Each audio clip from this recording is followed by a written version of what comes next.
Hi everyone, and welcome to Analog Dialogue, the dialogue on analog music reproduction. In this video, we're going to explore the wide world of 78 revolutions per minute. Yes, that's a genre almost, a part of our phonographic history that is usually overlooked.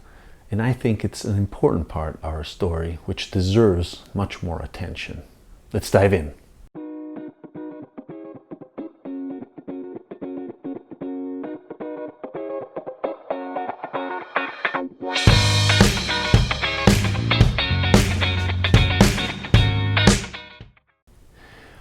Okay, so in this video we're going to explore a little bit of what are 78's records, how to reproduce them, and a little more info on some sources in order to gather more information, to learn where to get them, and as I said, the best way to reproduce them today, because we could still do that in an optimal way actually, because it's part of our history and there's a lot of great recordings there. Obviously they have their issues, but I think if we have a proper setup, we can still enjoy that music. So before we start, a little bit of history of these beautiful records. As you can see, this is something completely different from a vinyl record. As we know, vinyl records, already we can say that vinyl records were realized with the so-called microgroove, which is why is this? Why are they called microgroove? Because it is in contrast with this typology of records, which instead had a 3mm groove against the 1mm of the current vinyl records running at 33 RPM. So the beauty of these resides also in the history, in the past, since they represent almost, I would say, 60-70 years of recording history in the United States, but also in Europe. Usually 78 RPMs come in this format, which is 10 inches, but also you can find also in 12, it depends. And the first ones came out at the beginning of the century. The first materials, I think that's interesting, the first material adopted to make these was sometimes just laminated glass or some kind of metal with wax on top. Hence the definition of dead wax, which remained also in the vinyl records. Shortly after that, we started to use shellac. I bet you heard that term a lot of times. What is that? It's the secretion of the lac bug, which was living and crawling on the trees living mainly in India and Thailand, and the secretion that they left on the trees in order to have a better grasp was gathered, picked up, and re-elaborated in order to make these. It's kind of strange, kind of incredible if you think about that. In fact, during the war, that was kind of an expensive process. So in that moment, during the 40s, we started to go vinyl, which then became huge, obviously. Another important difference I would like to highlight in these incredible recordings. See, as you can see, they come in these this type of sandpaper, very simple. Sometimes you don't even have any kind of title or the name of the label. Everything was already on the record, so we don't have that much information on the recording processes, on who was actually behind the engineers, etc. I mean, we don't know almost anything about these. Although we do know that in the early days, these were recorded with an acoustical process. In fact, they're called the acoustic area or the acoustical types of records. This was until 1925, because until then, in fact, they used to record the instruments, the voice mainly, with a type of horn directly connected to the head, which would incise the wax or the shellac. So it was a completely mechanical, non-electrical process. I would say kind of amazing. Obviously, they did not have that kind of high fidelity that we're looking for. After 1925, finally, we start to introduce the electrical typologies, which can also be recognized because they have some small marks around near the label. And from that on, obviously, we started to use microphones and different kinds of equipment, which will greatly help the resolution of these. Talking about resolution, one of the main reasons why I started to buy these is because obviously the velocity, the revolutions per minute is so high that the good part, at least, although there are difficulties in tracking, is obviously the dynamics, which are incredible in these typology of recordings. I already said this in another video, but I think it's worth saying it because we left this format, unfortunately, and we're never going to go back to it. But obviously we're missing something, because now with the modern equipment we could go back to this typology of format. What is the downside apart from the tracking difficulties? Well, the downside obviously is having only 3 or 5 maximum minutes per side, which is not that much. You don't want to get up every 5 or 3 minutes to change side. So unless you're a nostalgic person or really into this typology of records, you're not going to find that much around, actually. So might as well start collecting a few. And I think it's interesting to do this, try to explore a few of these, because with a modest expense and obviously with a capable turntable, you can explore and try to have a live performance of these. And you can find them also in different types of flea markets, etc. We'll talk about this afterwards. So just to continue on with the history, this is something very nice.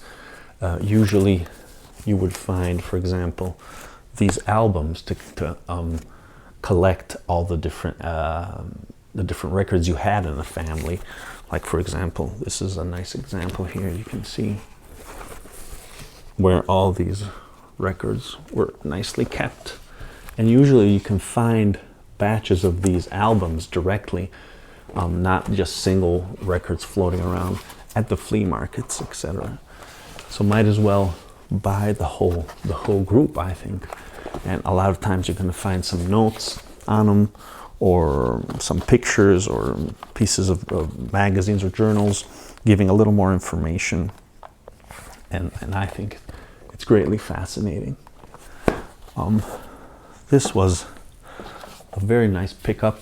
I already showed you this in another video, but again, I want to show this again. Very nice. A bleed belly, all the Negro songs used to sing, the real blues that was sung in the cotton fields. Well, these were some of the few first recordings of this type. Not this one, I mean the genre. These, I think, around the 30s, something like that. Maybe the 40s. 30s, I think. In fact, here someone put a little piece of newspaper which declared the death of Lead Belly, singer of blues, folks dies, 1949. So again, this is the same concept of an album, because sometimes you wanted to deliver various typology of songs together. So this was also a way in putting together different songs. Since you did not have one support, you did that with an album. So since I've been saying in various videos how cool it would be to have modern 78 records, and see what they're capable of doing. Well, in this first part of the video, I wanted to show you this very interesting production. This is an album of Kitty, Daisy, and Lewis. It's called Smoking in Heaven. This is, I think, their second or third album. And Lewis, this guy over here, decided to issue this album in 78 revolutions per minute. Nobody that has done this, as long as I know, until the late 70s. That was the end of the production of the 78 records. While only I think Kitty's music was issued in that speed, but the real production, the mass production, industrial production, ended towards the mid 50s. It started to lower around the end of the 50s. So after that, actually, nobody issued anymore a single, maybe some singles, but not an entire album. I mean, that's completely insane. So as soon as I discovered this, I went out and bought this, and I will let you listen to this afterwards, compared also to the older typologies, the true 78 rounds per minute. As you can see, there are lots of little 10-inch records here, each with 1 or 2 songs on each side, which creates the entire album. The cool part, obviously, you have a download code here, so you have it all. You have the modern music in the combination with almost the oldest typology of music, because Lewis is a great fan of this typology. Also, the other, I think another album they did afterwards also was issued in 78 RPM speed. I know there are other albums which have a special 7-inch or 10-inch 78 speed, RPM speed, just for making something special, for special editions, nostalgia. But again, nobody ever issued an entire album as these guys did.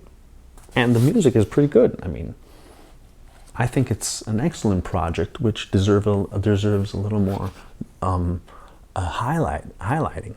So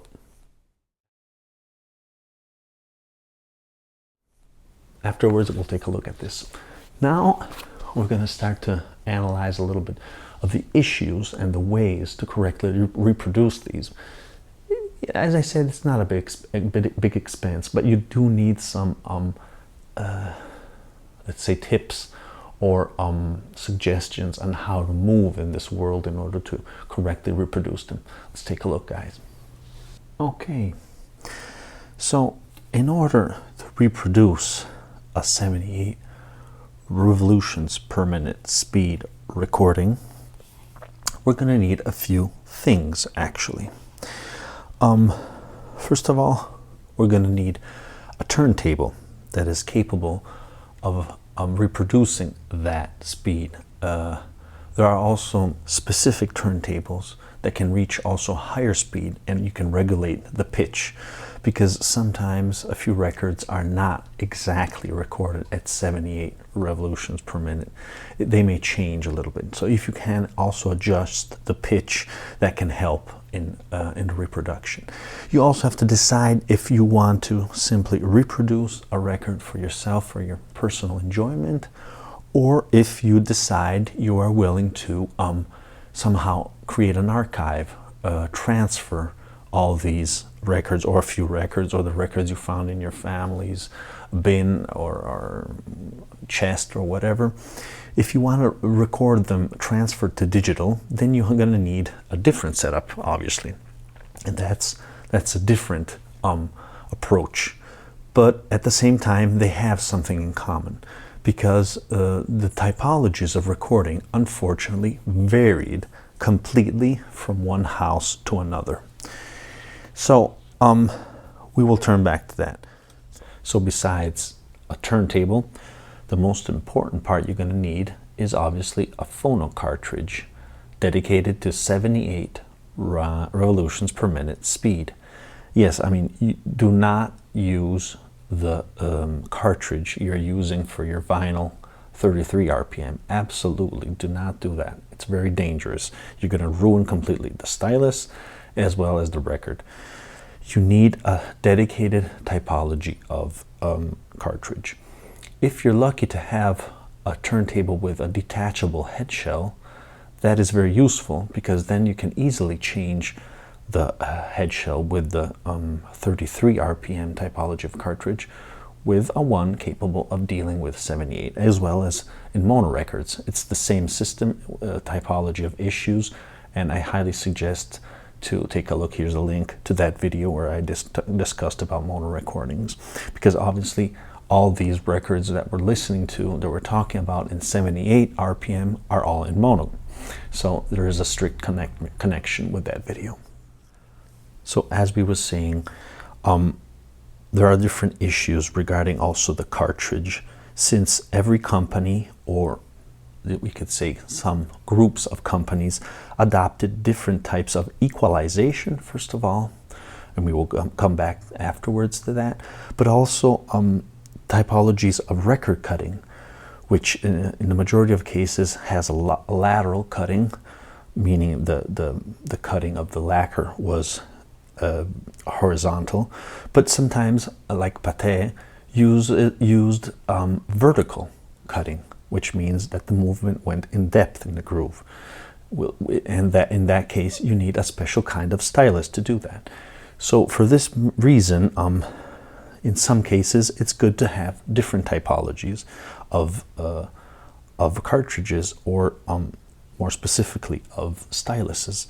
In fact, I bought at the time when I got into 78 RPM, I was very interested in these, a little set created by the Rek-o-Kut brand. It's just a simple kit with medium quality styluses, which cover practically all the available typologies. With this type of kit, you can play any kind of RPM, and they don't cost that much. You can still find it on the Rek-o-Kut website. We will take a look at that afterwards. And the good thing is that you just have to change this part of this Stanton 500 cartridge. You just have to take off this part and change the stylus that you're interested in, that you need. I know this sounds completely insane if you just want to listen to some music, and as I said, there are different approaches. For example, if you want to create an archive, if you want to digitalize, that's why maybe you would be interested in something like this.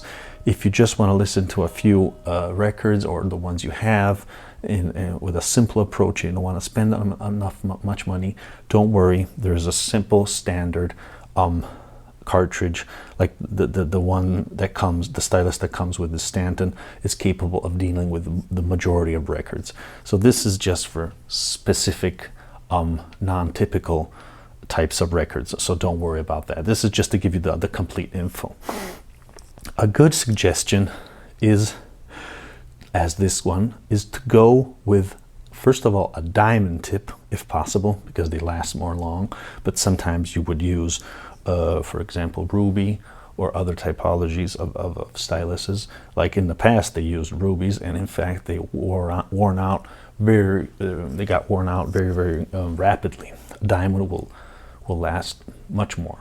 So, in the end, the best typology, I would post in the video comments a few examples and websites of good cartridges to correctly read old 78 RPMs, or also modern actually. The important thing is to go with an elliptical typology, not a conical. I mean, you can use a conical stylus, but it will have some issues in tracking due to the typology of groove that 78 RPM records do have. So my suggestion is to go with an elliptical typology of stylus, of diamond stylus. That's the best. So as we said, to record these buddies, especially when we have different typologies of record companies, until the 1950s, actually in the 1955, everyone, or as I said, a lot of companies had their own equalization. So what's the problem with that? The problem is that you're going to have issues in reproduction because the records were recorded with a specific equalization. And if during playback you do not have that setting, you're not going to have a faithful reproduction. Actually, you're going to have some problems in the lowers and most of it in the higher frequencies. So you should somehow bear this in mind, because you might have some issues. Again, for the casual listener, go ahead, don't worry, stick with the general equalization that your system has, which is the RIA, the one that was established after 1955. So in order to deal with these different typologies, if you're interested in obtaining a perfect reproduction, a perfect playback, or for digitalized purposes, is to buy something like this. This is the Rek-o-Kut re-equalizer. This is a fantastic product which practically has every typology of equalization you can deserve. It also helps you in this manual to identify the which kind of brands connected to the correct equalization to adopt. Like, for example, his master's voice, Decca, London Decca, US Decca, Columbia. Unfortunately, we do have different typologies of equalization for all these brands. As you can see, I think you can see it here. These are all different labels with their different equalization and speed. And this is almost a manual that can help you. As I said, this is, again, here it is. Here's the re-equalizer, which you can also bypass if you don't want to apply any typology of filter.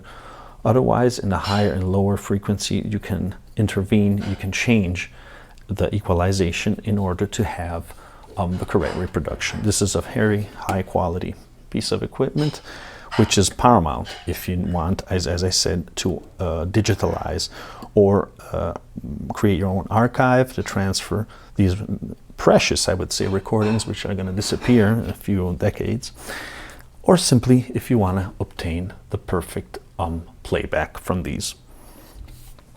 As I said before, you can still go ahead straightforward with what you have, and you'll have a decent results. You don't have to get all this gear to reproduce 78 RPMs. Absolutely. These records are reproducible with just a normal stylus, simple, I would say elliptical, and the correct cartridge, which I exposed before. Okay, so here I wanted to give you a little more information on the cartridges that are capable of reproducing the 78 RPM speed. Here, this is this page of Esoteric Sound, which produces also the products of Rek-o-Kut that we saw before. So this is also, I think, a nice guide, besides being a website selling material for audiophile reproduction. As you can see here, we have different kinds of cartridges with different prices, so I think anyone can find what they're looking for. As you can see here, Audiotechnica are good models. The Stanton, this is the one I have. Other typologies of Stanton, Shuri, or Shure, how you say it in Europe. There are lots of models of Shuren, along with Grado are probably the best, under a decent medium price, all the way up to the top ones. Here is the kit I showed you before that I have, and they also have other products. For example, Nagaoka is also an excellent brand, which I highly recommend. So here you can find a lot of stuff on the site of Esoteric Sound. I will put the link in the video description. As you can see, there are all kinds of stuff. Plus, they teach you how to how to do everything, every little piece of equipment you might need with them. An excellent type, I think, is also the Audiotechnica AT-MONO3 SP. This is an excellent 78 RPM cartridge, mono cartridge. If you want to go at the high end, these other typologies of Kotetu, the Spirit of Miyajima, they're excellent, obviously, but you can see the prices of these guys. So I don't know, if you're crazy enough to do something like that, to love 78 RPM, go for it. I just wanted to show you one last thing. I think this is cool, the Great 78 project. Here you can find a lot of information on 78s, plus it's a cool project because they're practically creating an immense, massive archive of 78 RPM records, which you can actually listen to. There are dozens, hundreds, thousands uploaded from anyone on the planet, different kinds of versions, also different kinds of labels, of years, resolution. I think it's a cool place to check out a little bit of the sound also you might want to learn about before diving in this passion. Okay, so now we can finally start to listen to something and see how a 78 revolutions per minute record sounds like. For example, we're going to try this this recording of the McGuire sisters called Endless. This is just the first record I picked up from my collection. I've inserted my 78 mono cartridge. I've selected 78 revolutions per minute speed. As you can see, it goes really fast. This is also slightly warped, so the sound won't be perfect. But let's see.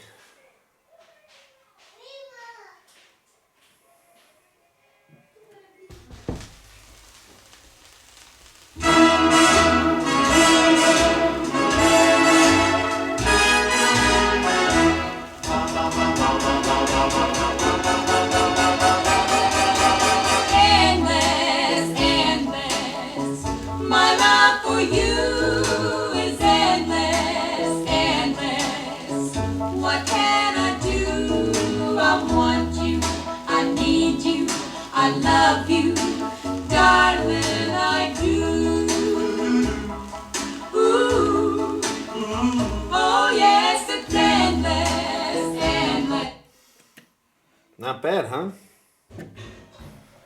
So, okay, let's try to listen to something else. We have this other record. Again, I just picked this up. I don't even know what it is. From Carisch. Mi Alma. A tango style. This doesn't look in good shape, but at least it's nice and flat. Sort of. Let's listen.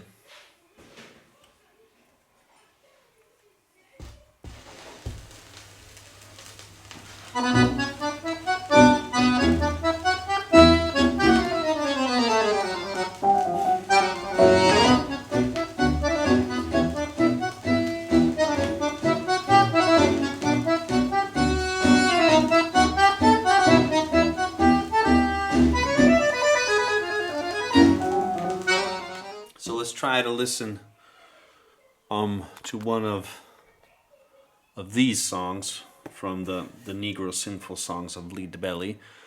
Unfortunately, the quality isn't that good, but I think it's worth to listen to at least one of these.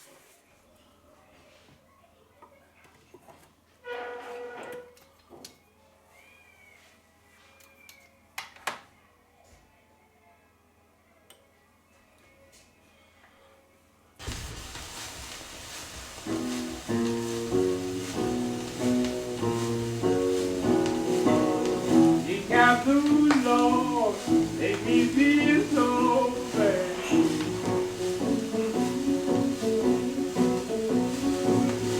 The blue Lord, make me feel so bad.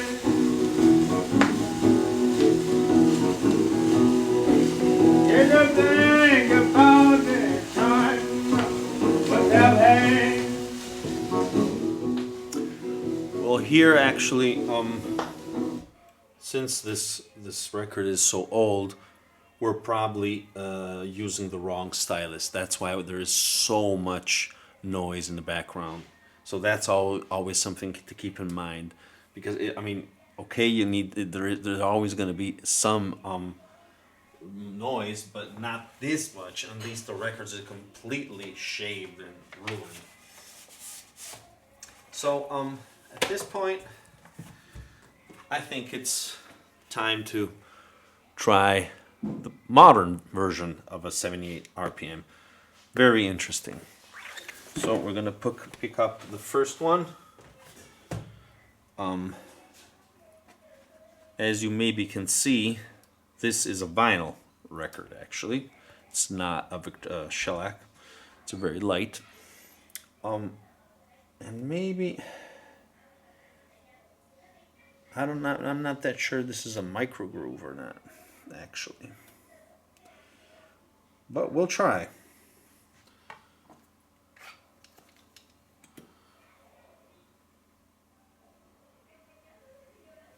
Remember that tracking force for this typology of cartridges and for the shellac records is very strong. It's not like the micro groove with normal vinyl records. So you're going to need like 5 or even 7 grams. So that's a lot, actually. Let's try to listen to this one. I'll keep it open.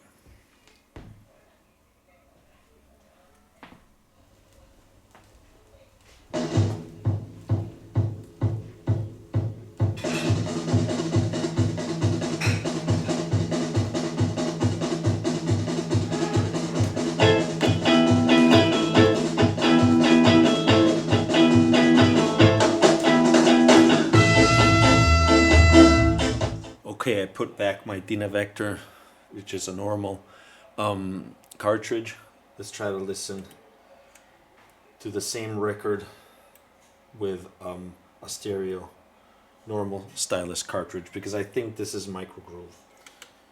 You can listen to both, but I probably just slightly ruined the record. Who knows?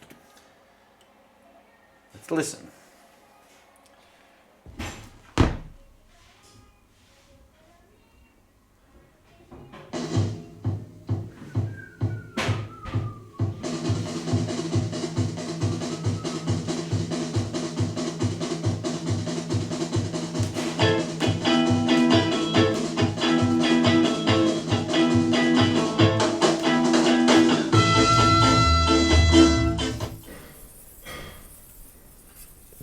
Okay guys, I hope you enjoyed this video. Please leave your comments here below. Leave some suggestions for some great records. Also, if you know modern recordings, I'm very interested in that. And hope to see you soon. Remember to subscribe to my channel, or thumbs up and thumbs down if you liked or you didn't like this video. Bye guys. Bye.